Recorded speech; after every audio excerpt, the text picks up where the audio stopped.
थे और यहाँ के लोगों ने एक सामान्य सदस्य के रूप में लोकसभा के नहीं चुना था, बल्कि उन्हें मालूम था कि ये जीत करके आएंगे तो देश के प्रधानमंत्री होंगे और वाराणसी का जो स्थान है देश में सांस्कृतिक रूप से और पौराणिक रूप से इसका जो महत्व है उसको स्थापित करने में ये मदद करेंगे। पिछले 1 साल से अधिक समय से प्रधानमंत्री लगातार इस ओर कई काम कर रहे हैं। तमाम सारी योजनाएं परियोजनाएं वाराणसी के लिए उन्होंने दी हैं और उन परियोजनाओं के साथ ही जो है वाराणसी का जो धार्मिक महत्व है, जो यहाँ पर धर्म अर्थ और काम मोक्ष की जो एक कल्पना की गई है, जो एक सनातन धर्म की प्रवृत्ति है उसकी कल्पना की गई है, उसको साकार करने के लिए, इस नगरी को महत्व देने के लिए वो जापान के प्रधानमंत्री को न केवल दिल्ली में ही मिलते हैं बल्कि वाराणसी तक ले आते हैं। जी रुकमा।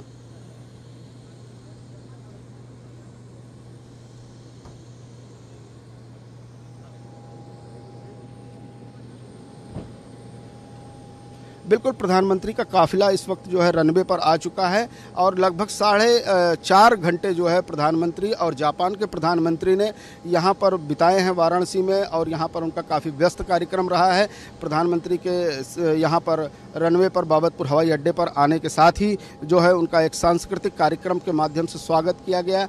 उसके बाद वो गंगा आरती पर में शामिल हुए और रात्रि भोज भी यहाँ पर ताज होटल में दिया गया। ये सारे कार्यक्रम कहीं न कहीं भारत के तमाम जो लघु भारत है उसको भी इकट्ठा करके जापान के प्रधानमंत्री के सामने दिखाने की कोशिश की गई। गंगा घाट पर जो है जिस तरीके से लगभग 1400 से अधिक पूरे देश के विभिन्न कल्चर के, विभिन्न संस्कृतियों के विभिन्न लोगों को बुला करके वहाँ पर बैठाया गया और वो एक लघु भारत की झलक देता था। तो एक बहुत ही अल्प समय में, बहुत ही कम समय में जिस तरीके से प्रधानमंत्री ने जापान के प्रधानमंत्री को पूरे भारत का दर्शन करवाया है, खासतौर पर वाराणसी का दर्शन करवाया है, यहाँ के पौराणिक महत्व को स्थापित किया है, निश्चित रूप से ये एक सफल कार्यक्रम रहा है। इस वक्त आप देख सकते हैं कि उत्तर प्रदेश के मुख्यमंत्री अखिलेश यादव जो है उनको विदाई देने के लिए आए हैं। साथ में केंद्रीय मंत्री कलराज मिश्र भी हैं, उत्तर प्रदेश के राज्यपाल राम नाईक हैं। वो इस वक्त जो है अपने अतिथियों को जो है यहाँ से विदा करने के लिए आए हैं और इस वक्त विमान तैयार है प्रधानमंत्री का। लगभग 4 घंटे से अधिक वो जो है यहाँ पर रहे और अपने व्यस्त कार्यक्रम में तमाम सारे कार्यक्रमों में शरीक हुए। जी रुकमा।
बिल्कुल बिल्कुल रुकमा, जिस तरीके से मैंने आपको पहले भी कहा कि भारत केवल जापान के साथ अपने आर्थिक रिश्तों को नहीं मजबूत करना चाहता है, बल्कि जो हमारी सांस्कृतिक समानताएं हैं, जो सांस्कृतिक रूप से हम एक दूसरे से जुड़े हुए हैं।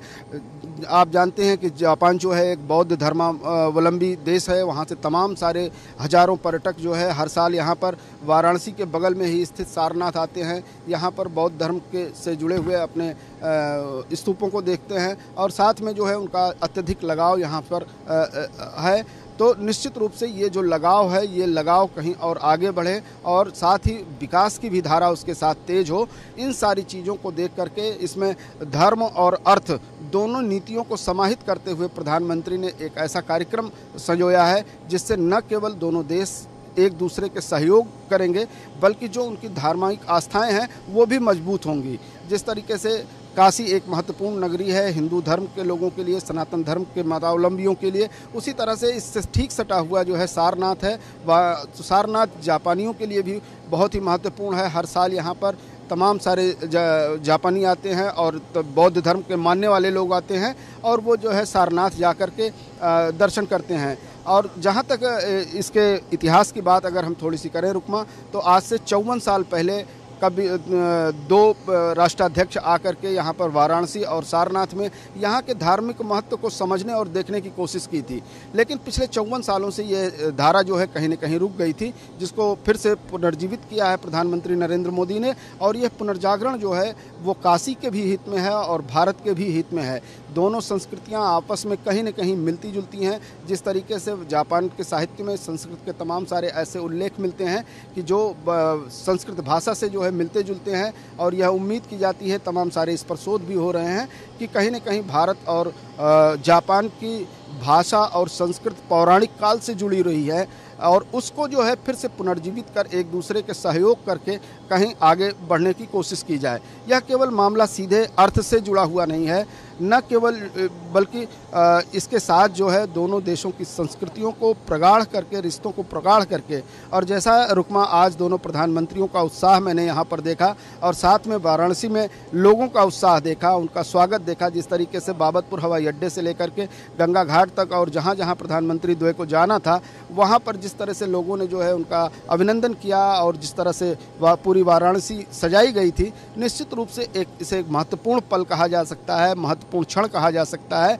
कि किस तरीके से प्रधानमंत्री का स्वागत किया गया दोनों प्रधानमंत्रियों का, और एक भविष्य में उम्मीद की नींव दिखाई दी, उम्मीद की किरण दिखाई दी जिसकी आज बुनियाद पड़ी है। और आगे जा कर के यह न केवल गंगा की सफाई से जुड़ेगा, वाराणसी के घाटों के बनावट से जुड़ेगा, काशी के विकास से जुड़ेगा, बल्कि इसमें तमाम सारी वो चीज़ें भी समाहित हैं जिससे कि दोनों देश एक दूसरे के नज़दीक आ सकेंगे। जी रुकमा।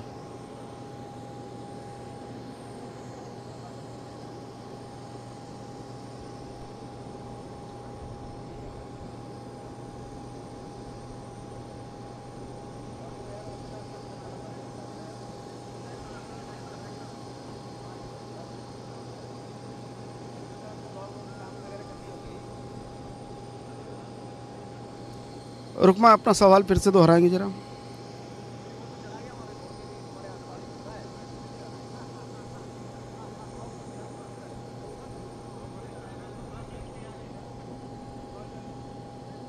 बिल्कुल रुकमा, जिस तरह से स्मार्ट सिटी की बात की प्रधानमंत्री ने, वाराणसी के स्मार्ट सिटी की बात की है, इस वक्त प्रधानमंत्री अपने गाड़ी से निकल करके और वो धीरे से अपने एयरक्राफ्ट की तरफ बढ़ रहे हैं।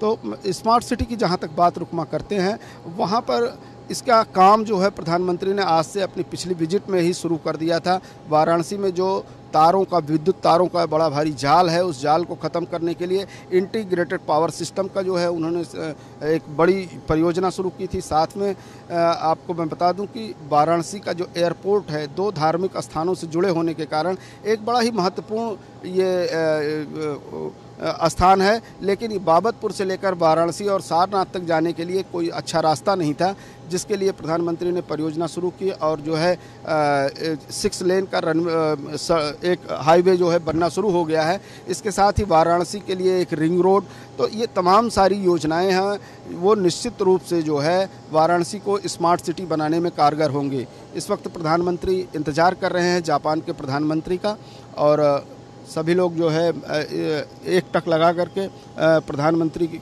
और जापान के प्रधानमंत्री का इंतज़ार कर रहे हैं। और निश्चित रूप से प्रधानमंत्री ने जिस तरीके से जापानी प्रधानमंत्री को अपने संसदीय क्षेत्र वाराणसी ला करके, यह उनका संसदीय क्षेत्र ही नहीं बल्कि पूरे भारत की एक आस्था का केंद्र बिंदु भी है, गंगा के आस्था का केंद्र बिंदु है, यहाँ ला करके उन्होंने जिस तरह से प्रतिष्ठित किया है वह निश्चित रूप से लोगों को काफ़ी पसंद आया है, वाराणसी के लोगों को काफ़ी पसंद आया है।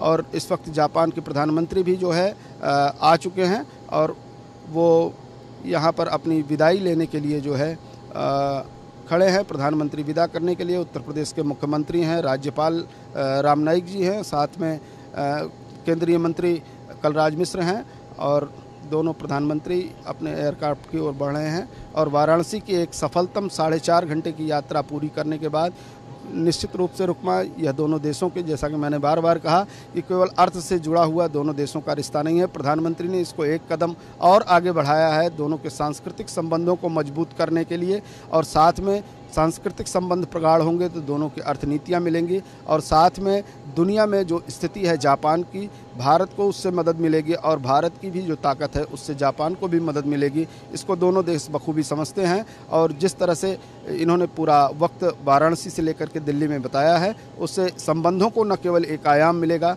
बल्कि दोनों देशों की संस्कृतियों को भी आपस में मिलने जुलने का फिर से एक अवसर मिलेगा। जी रुकमा।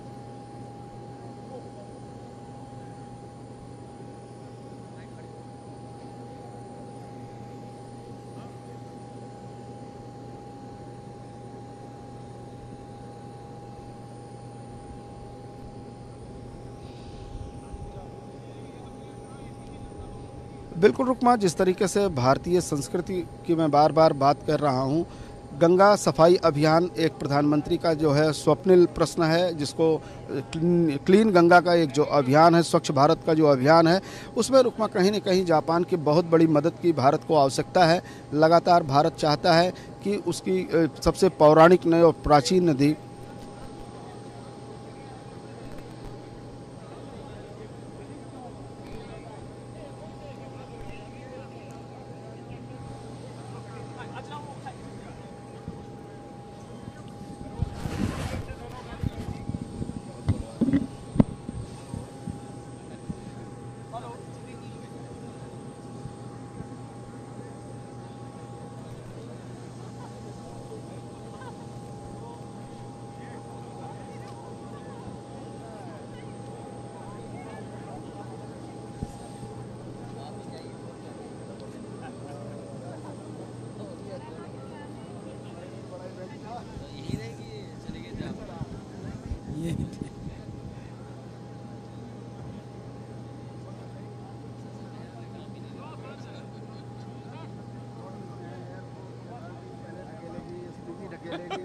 सबसे लड़ते फिरते अंत में आकर के खड़े हो जाएंगे, और जब अच्छा प्रसारण हो गया तब तसल्ली मिल जाती है कि चलिए ठीक हो गया।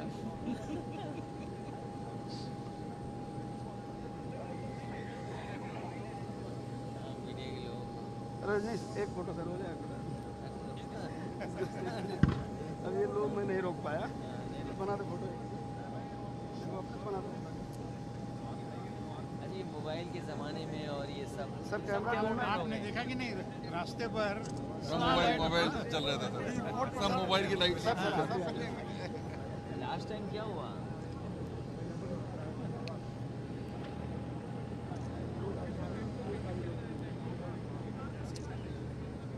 हरियाणा में सेटिंग में गाना गाया वो चंदाने वाला। उसने उससे पहले अनाउंस किया कि सब अपने मोबाइल की वो टॉर्च चालू करो। अच्छा, सबने लाइट ऑन करके पूरा स्टेडियम में लोगों को सब पता है, सब कैमरा और सब हो गए कैमरा मैन।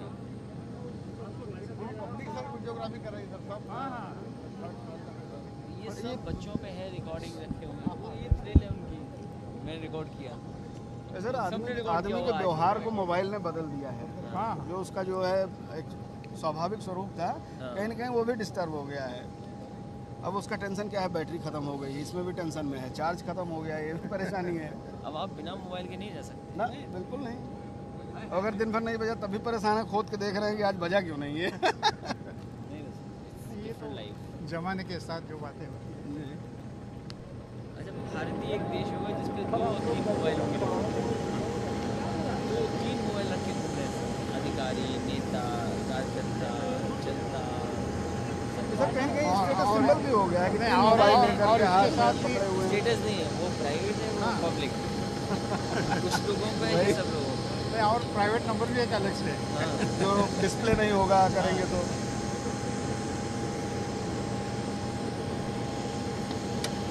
आप बोलेंगे कुछ? नहीं, आप तो बोलेंगे सर। नहीं, थोड़ा सा बल मिल जाएगा। हम नहीं बोलेंगे। हमने मना कर दिया है।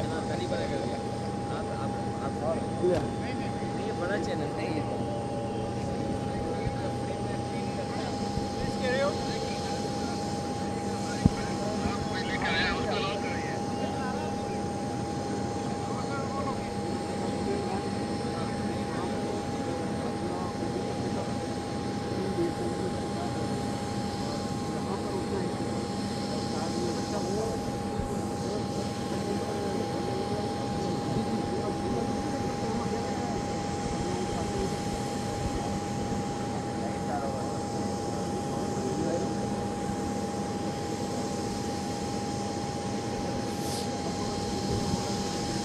मंत्री जी के बिल्कुल बगल में खड़े थे, हम कहे भाई आज मिल गया हमको ही मौका। अच्छा वो देख लिए होंगे इसमें। अब दिखाई दे रहा था।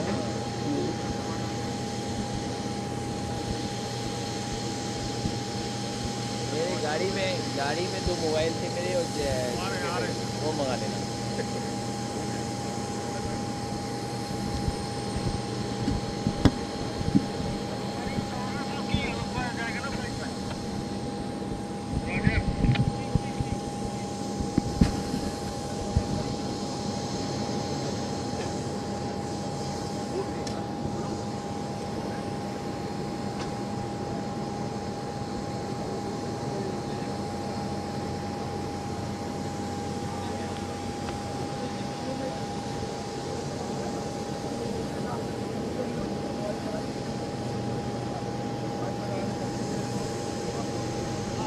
ओए,